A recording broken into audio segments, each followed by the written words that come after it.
Bottle के नाम से हमारी एक नई प्रोडक्ट लॉन्च हो रही है जो कि कनाडा, अमेरिका, यूएसए, यूरोप हर जगह पे बहुत ज़्यादा इस वक्त इन है। उसकी बहुत डिमांड भी आ रही थी क्लाइंट्स की तरफ से। अब क्वेश्चन बार बार ये आ रहा है कि लेमन बॉटल में और जो हम पहले फैट डिज़ोल्विंग इंजेक्शंस लगा रहे हैं उसमें डिफरेंस क्या है and what is the upbeat about it कि ये इतनी बाहर पॉपुलर है। तो जैसे आपने देखा है कि मोबाइल इंडस्ट्री है या आईटी की इंडस्ट्री है, इसमें हर 3 मंथ्स के बाद 6 मंथ्स के बाद नई नई वेरिएशंस आती रहती हैं, नई अपडेट्स आती रहती हैं। इसी तरीके से जो एस्थेटिक्स है इसके अंदर भी हर 4 to 5 मंथ्स के बाद 6 मंथ्स के बाद नई से नई चीज़ें जो हैं वो लॉन्च हो रही होती हैं। तो जो हमारी पहली प्रोडक्ट है डीऑक्सीकोलिक एसिड, यानी जिसको हम आम एक्वालेक्स के नाम से हम जानते हैं, इसके अंदर जिस पोटेंसी का डीऑक्सीकोलिक एसिड था वो पहले एक लो पोटेंसी में यूज़ किया गया है। पोटेंसी का मतलब ये होता है कि जैसे दिस इज़ 10 ml, इसके अंदर इस टाइम प्रोडक्ट है जी 80 ml, ठीक है। अब अगर मैं इस 80 ml के अंदर 5 ml डीऑक्सीकोलिक एसिड ऐड करती हूँ, ऑब्वियसली हम डायरेक्ट, यानी एक तेज़ाब डीऑक्सीकोलिक एसिटिक एसिड है, उसको हम डायरेक्ट तो बॉडी पे लगाएंगे तो बहुत बुरे रिजल्ट्स होते हैं। तो हम उसको किसी सॉल्वेंट में, किसी डाइल्यूटिंग फैक्टर के अंदर डाल के ऐड करते हैं। तो चूँकि डीऑक्सीकोलिक एसिड के पहले 2007-8 से वो डिफरेंट वर्जन्स में आ रहा है, उसके काफ़ी अच्छे हमें रिज़ल्ट्स, और मुझे तो बहुत ही खुशी है कि ये एक रेवोल्यूशनरी ट्रीटमेंट आया है जो लोगों को इतना कंफर्ट दे रहा है कि आप लंच ब्रेक में, ऑफिस ब्रेक में आके लगवाएं और आराम से जान छुड़ा लें फ़ैट से। और फ़ैट जहाँ लगता है वहाँ फ़ैट वापस भी नहीं आ रहा। By the way, this is a very very good thing. जो मैंने 10,000 मरीज़ों के ऊपर फ़ैट डिज़ोल्विंग इंजेक्शंस लगा के जो हमने डाटा कलेक्ट किया है, I have come to this conclusion कि जिस पॉइंट पे ये इंजेक्शन लग जाता है वहाँ पे मैंने अभी तक फ़ैट को वापस आते हुए नहीं देखा।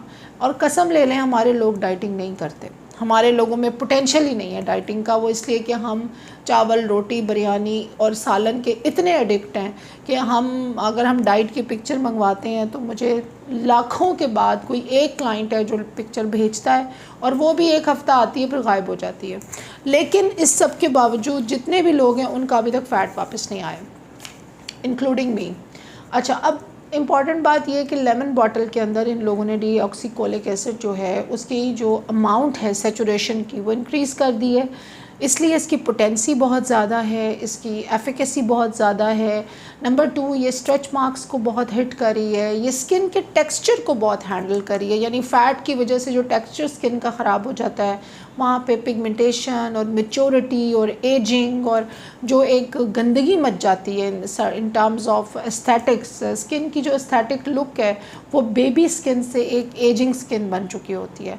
तो ये अब स्ट्रेच मार्क्स के लिए, स्किन को बेबी स्किन बनाने के लिए और इन सारे एलिमेंट्स के ऊपर इसका इतना खूबसूरत रिज़ल्ट है स्किन को ब्यूटीफाई करने में। स्पेशली अंडर लेग्स हो गई, मफ़िन टॉप हो गया, लव हैंडल्स हो गए, हिप्स हो गए, इवन कुछ ख़वातीन के स्ट्रेच मार्क्स जो हैं वो बगलों तक, ब्रेस्ट तक आए हुए होते हैं। और ये स्ट्रेच मार्क्स सिर्फ प्रेगनेंसी वालों के नहीं हैं, ये वो लोग भी हैं जो बार बार वेट आगे पीछे कर रहे होते हैं, कभी 116 kg, कभी 80 kg, कभी 60 kg, कभी फिर 105। तो लेमन बॉटल की एक्चुअली में 2 सीरीज़ आई हैं हमारे पास। एक आई है जो कि फ़ैट को एड्रेस करी है और फ़ैट डिज़ोल्विंग की समझ लें कि 1000 गुना ज़्यादा स्ट्रॉन्ग फॉर्म है ये, और दूसरी जो है वो फेस की और पिगमेंटेशन की और स्किन ग्लो की सीरीज़ है, जो कि हम पिगमेंटेशन के लिए, और उस पर बहुत अच्छे मुझे रिज़ल्ट्स मिल रहे हैं। बहुत पुरानी और बहुत mature, complicated and very chronic pigmentation जो है उसके ऊपर हम इसको यूज़ कर रहे हैं, और session by session people are very happy. Skin का टेक्सचर बहुत अच्छा हो रहा है, पिगमेंटेशन कम हो रही है, गायब हो रही है। सो जैसे जैसे आईटी और मोबाइल इंडस्ट्री तरक्की करी है, एस्थेटिक्स में भी ऐसे ही है कि हर 2-3 महीने के बाद एक नई लॉन्च होती है, कुछ नया आ जाता है, which is very exciting because we are able to provide some better and good solutions to our clients. And I hope कि लेमन बॉटल से जैसे बाकी लोग फ़ायदा उठा रहे हैं मेरे क्लिनिक में, आप लोग भी फ़ायदा उठाइए। तो good luck to all of you.